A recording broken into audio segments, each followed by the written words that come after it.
আজ আমি গুগলি রান্না করব। এই দেখুন এই গুগলি, এগুলোকে আমি গুগলি কারি করব আলু দিয়ে। তার জন্য প্রথমে এই গুগলিগুলোকে কেটে নিতে হবে। অনেকে কাটার ঝামেলার জন্য খেতে চান না, কিন্তু আমি খুব সহজ পদ্ধতিতে ঝামেলা ছাড়া কাটা দেখাচ্ছি। প্রথমে গুগলিগুলো ধুয়ে রেখে দিয়েছি। তারপরে আমি ফুটন্ত গরম জল, এই জল ফুটবে টকবক করে, এই জল আমি এতে 15 মিনিট ঢেলে রেখে দেবো গুগলিগুলোকে মারার জন্যে। 15 মিনিট এরকম ঢাকা দিয়ে রেখে দেবো। তারপর 15 মিনিট পরে আমি ছাড়ানোটা দেখ। পরে আমি এসে গেছি গুগলি ছাড়াতে। গুগলিগুলো মরে গেছে, দেখুন আমি কত সহজভাবে ছাড়াই।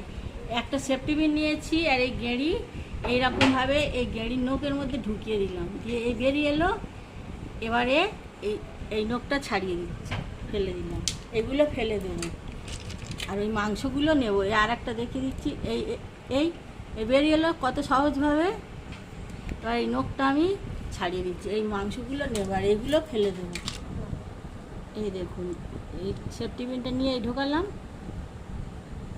এই ছাড়িয়ে দিলাম আর এই নোকটা এই মাংসটা নেব আর এই বাকি এই গোটাটা ফেলে দেবো।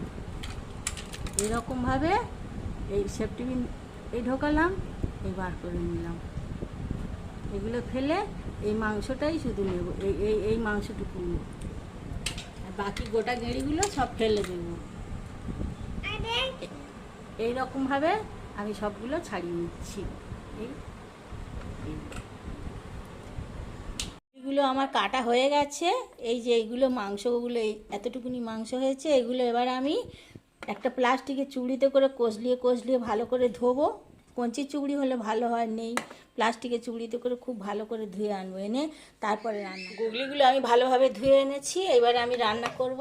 তার জন্য লাগছে, আমি আলু কেটে কেটে রেখেছি এরকমভাবে পিস করে, একটা টমেটো, দুটো মাঝারি সাইজের পেঁয়াজ আছে, আর রসুন আছে 8 কুচির মতো, 8 কোয়া রসুন আমি বেটে রেখেছি, আদা আছে 2 গাঁট, ধনে গুঁড়ো, জিরে গুঁড়ো, হলুদ গুঁড়ো, লঙ্কা গুঁড়ো, আর একটু গরম মশলা, আর নুন চিনি তো লাগবে, আর জল। আর এই রান্নাটা আমি সর্ষের তেলে করব। উনুনে কড়া বসিয়ে দিয়েছি, কড়া গরম হয়ে গেছে, কড়াতে আমি দিয়ে দিচ্ছি সর্ষের তেল।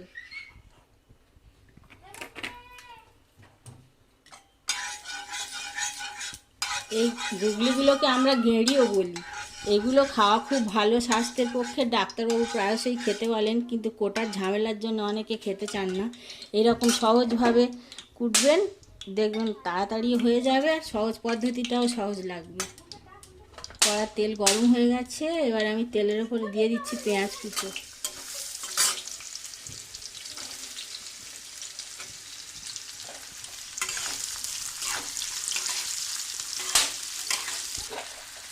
পেঁয়াজগুলো আমি এইরকমভাবে ভেজে এরপরে দিয়ে দিচ্ছি রসুন বাটাটা। পেঁয়াজ আর রসুন আমি আগে একসাথে ভালো করে ভেজে নিই, তারপরে দেবো টমেটো, তারপরে আদা। পেঁয়াজ রসুনটা এইরকমভাবে ভাজা ভাজা হয়েছে, এবারে আমি এর মধ্যে দিয়ে দিচ্ছি আদা বাটা, দিচ্ছি টমেটো কুচো, আর ধনে গুঁড়ো, জিরে গুঁড়ো, হলুদ, লাল লঙ্কার গুঁড়ো। ঝালটা যে যেমন খাবেন দেবেন, আমরা একটু কম ঝাল খাই, কম দিলাম। এই সবগুলো একসঙ্গে এবার ভালোভাবে কষিয়ে নেব। এই মশলাগুলো কষানোর সাথে সাথেই আমি এই গুগলিগুলো কেটে রেখেছি, এইগুলো দিয়ে একসঙ্গে কষবো আমি, এগুলো আলাদা আর ভাজবো না।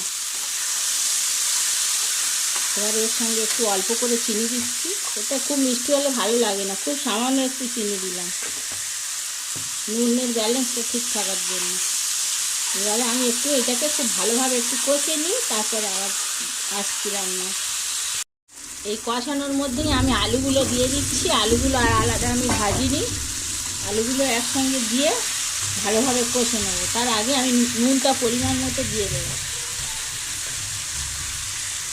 পরিমাণ মতো নুন দিয়ে দিলাম। এবার আমি ভালোভাবে কষে নিয়ে তারপরে জল দেবো, দিয়ে ঢাকা দেবো। ভালোভাবে মশলা সহ আলু মাংস সব কষানো হয়ে গেছে, এবার আমি জল দিয়ে দিচ্ছি।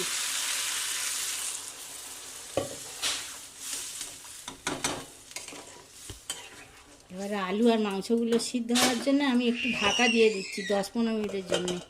15 মিনিট পরে চলে এলাম, ঢাকনা খুলে দেখছি তরকারিটা একদম রেডি হয়ে গেছে। এইরকম গ্রেভিটা ঠিক এই রকম থাকবে। কেউ পারলে মেরেও নিতে পারেন, আমরা একটু ঝোল ঝোল খাবো। এর ওপর দিয়ে আমি একটু গরম মশলার গুঁড়ো ছড়িয়ে দিচ্ছি।